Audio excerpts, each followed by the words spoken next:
India TV YouTube channel को subscribe करें और बेल आइकन दबाएं।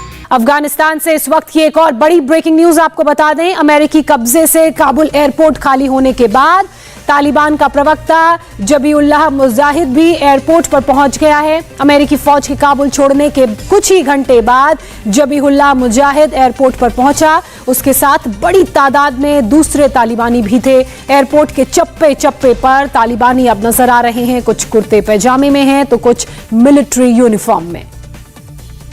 और ज्यादा जानकारी के लिए सीधे रुख करते हैं हमारे डिफेंस एडिटर मनीष प्रसाद का। मनीष, एक दिन में तस्वीर बिल्कुल उलट है। कहां पहले यहां पर अमेरिकी सेना और उनके कमांडोज नजर आते थे, अब यहां पर तालिबान का प्रवक्ता, उन तालिबानी आतंकवादियों के अलावा तालिबानी फौज नजर आ रही है। जोशना, और यही पिछले 24 घंटे के अंदर सबसे बड़ा उलटफेर हुआ है, क्योंकि ये बिल्कुल तय था यूएस जाएगा और उसके बाद तालिबान इसे कैप्चर करेगा और टर्की इसमें इसकी हेल्प करेगा। और यही वजह है कि 313 बद्री, जो कि बैटल ऑफ बद्र के नाम से इसका नाम रखा गया, और पाकिस्तान और अलकायदा के ट्रेंड कमांडोज हैं ये, और इनको ट्रेन करने के बाद ये हक्कानी नेटवर्क इनको पूरा कोऑर्डिनेट करता है। हक्कानी नेटवर्क की छत्रछाया में ये काबुल में थे और साइकोलॉजिकल वॉरफेयर के तौर पर इनके हाईली इक्विप्ड वेपन और साथ में ट्रेनिंग के कई वीडियोस हक्कानीज ने अभी रिलीज भी किया था। अब जैसे ही यूएस फोर्सेस यहां से गई, नाटो फोर्सेस गई, उसके बाद एयरपोर्ट की सिक्योरिटी को सिक्योर करने के लिए यहां पर 313 बद्री को डिप्लॉय किया गया है। उसके अलावा टर्की यहां पर उनको असिस्टेंस देगा, और तालिबान ये टर्की को बार बार कह रहा है कि पूरे इस एयरपोर्ट को वो कोऑर्डिनेट करे, चाहे एटीसी हो, एयर कंट्रोल यूनिट हो, उसके अलावा जो बाकी लॉजिस्टिक्स हैं उसमें टर्की मदद करे।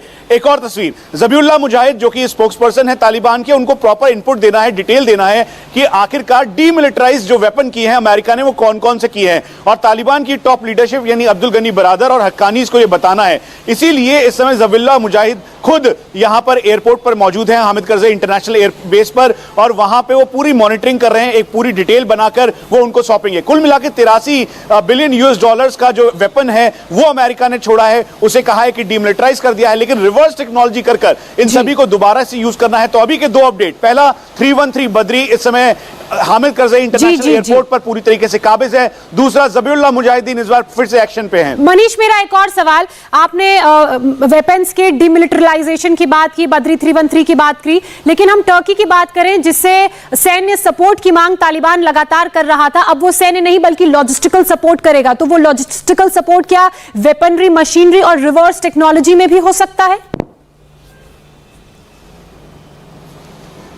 जोशना, एक नया ब्लॉक तैयार हुआ है जिसमें पाकिस्तान, तालिबान यानी सिक्के के दो पहलू हैं, उसके अलावा चाइना, टर्की, ईरान, कतर और फिर उसके बाद बिहाइंड द सीन रशिया है। तो ये जो देश हैं वो तालिबान के लेजिटिमाइज करेंगे या औपचारिक तौर पर करेंगे, लेकिन सपोर्ट इस समय पूरा कर रहे हैं। और यही वजह है कि तालिबान इस समय कतर में है, जो दोहा में है वहां पर है। उसके अलावा टर्की से वो लगातार ये नेगोशिएट और बोल रहा है कि सिक्योरिटी, एयरपोर्ट सिक्योरिटी, और जो 5 इंपॉर्टेंट एयरपोर्ट हैं, मजार शरीफ, हेरात, कंधार, उसके अलावा काबुल, इन सभी एयरपोर्ट्स की सिक्योरिटी का जिम्मा टर्की संभाले, और एटीसी मतलब एयर कंट्रोल और उसके अलावा जो लॉजिस्टिक्स हैं वो सप्लाई करे। हालांकि ये म्यूचुअल सहमति है टर्की और तालिबान के बीच। अब देखना यह है कि किस तरीके से, किस रूप में इन देशों के द्वारा ये मदद दी जाती है, जिसे लॉजिस्टिकल सपोर्ट का नाम दिया जा रहा है। बहरहाल, बहुत शुक्रिया मनीष आपका तमाम जानकारी के लिए। नमस्ते, मैं हूं मीनाक्षी जोशी। वीडियो और खबरों से अपडेट रहने के लिए India TV YouTube channel subscribe करें, बेल आइकन दबाना ना भूलें। जुड़े रहें इंडिया टीवी के साथ।